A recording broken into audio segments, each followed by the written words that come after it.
അതിനൊരു വന്യത വേണം, മലയാളത്തിന്റെ ഒരു എസൻസ് വേണം. ഇതിൽ ഏറ്റവും വലിയ ചലഞ്ച് എന്ന് വെച്ചാൽ എനിക്ക് മലയാളം ആയിട്ട് പറയുമ്പോൾ അതിനകത്തൊരു വേൾഡ് ശുദ്ധമായ മലയാളം പറയുമ്പോൾ ലിറിക്സിൽ ഇരിക്കാത്ത പോലെ എനിക്ക് തോന്നി. അപ്പൊ വാട്ട് വി ഡിസൈഡ്, ഞാനപ്പോ ഹരിഭായിനെ വിളിച്ചു. ഫസ്റ്റ് ടീസറിൽ തന്നെ നമ്മൾ ഡിസൈഡ് ചെയ്തു ഇത് നടക്കുന്ന കുറച്ച് 1000 വർഷം മുമ്പുള്ള ഒരു കഥയാണ്.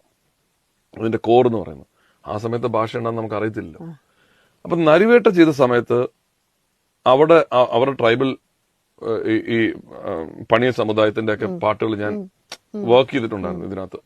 ഫോർ ട്രൈബൽ കമ്മ്യൂണിറ്റീസിന്റെ ലിറിക്സ് ഇപ്പൊ മായും മായും മായും മണ്ണേവ കിനാട്ടി പട്ടോല പുറത്തൊരു തിരിമായി, അതിന്റെ മീനിങ് എന്താണ്? But it sounds Malayalam, it sounds beautiful. അപ്പൊ ഹരിനാരായണൻ നമുക്ക് അങ്ങനത്തെ ഒരു വൊക്കാബുലറി കിട്ടിയാൽ നല്ലതായിരിക്കും.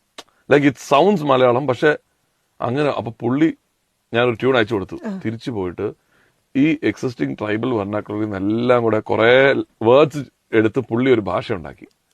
മൊഴിക ഭാഷ എന്ന പേരിട്ടു.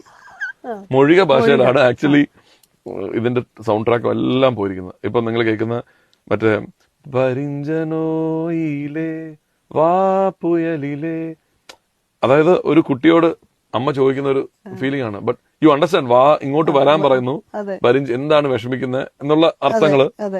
And so we were able to construct a language around it.